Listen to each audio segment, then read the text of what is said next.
ഞാനും നാദൃഷിക്കയും കൂടി അവിടെ ചെന്നു. അന്ന് ആങ്കർ ടിനി ചേട്ടനാണ്. അപ്പൊ ടിനി ചേട്ടൻ പറഞ്ഞു, എടാ നിങ്ങളുടെ കൂടെ ഒരാളും കൂടി ഉണ്ട് കിട്ടാന്ന് പറഞ്ഞു കയറാൻ. അപ്പൊ മികച്ച ഹാസ്യ നടനുള്ള അവാർഡ് കൊടുക്കാനാണ്. അപ്പൊ നമ്മൾക്ക് സ്വാഭാവികമായിട്ട് അറിയാലോ, നമ്മുടെ കൂട്ടത്തിൽ 2 പേര് ഉണ്ടെങ്കിൽ ഒരാൾ ഏതെങ്കിലും ഒരു ഹൈദരാബാദുകാരൻ റാവുത്തർ റെഡ്ഡി ആയിരിക്കും. അപ്പൊ അവിടെ ചെന്ന് കഴിഞ്ഞപ്പോഴേക്കും ഞങ്ങൾ അവിടെ പോയി തിരിഞ്ഞു ഞാൻ ഇവിടെ സംസാരിക്കുക. അപ്പൊ പുറകിൽ നിന്ന് കൂടെ ആള് ഹലോ എന്ന് പറഞ്ഞു. ഞാൻ തിരിഞ്ഞു, യെസ് എന്ന് പറഞ്ഞു. നമ്മളാണ് കൊടുക്കുന്നതെന്നുള്ള രീതിയിൽ പറഞ്ഞു. AR റഹ്മാനാ. AR റഹ്മാൻ. നാദൃശൊക്കെ എനിക്ക് തോന്നുന്നു എന്റെ മേത്താണോ വീണത്, നാദൃശത്ത് ഞാനാണോ വീണതെന്ന് അറിയാൻ പാടില്ല.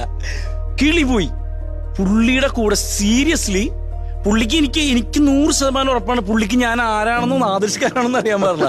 ഞങ്ങള് 3 പേരും കൂടി അവിടെ വന്നു. ഞാൻ സ്റ്റേജിൽ വെച്ച് കാലിൽ വീണു കേട്ടോ. ഇപ്പോഴും എന്റെ വിഷ്വൽ കിടപ്പുണ്ട്.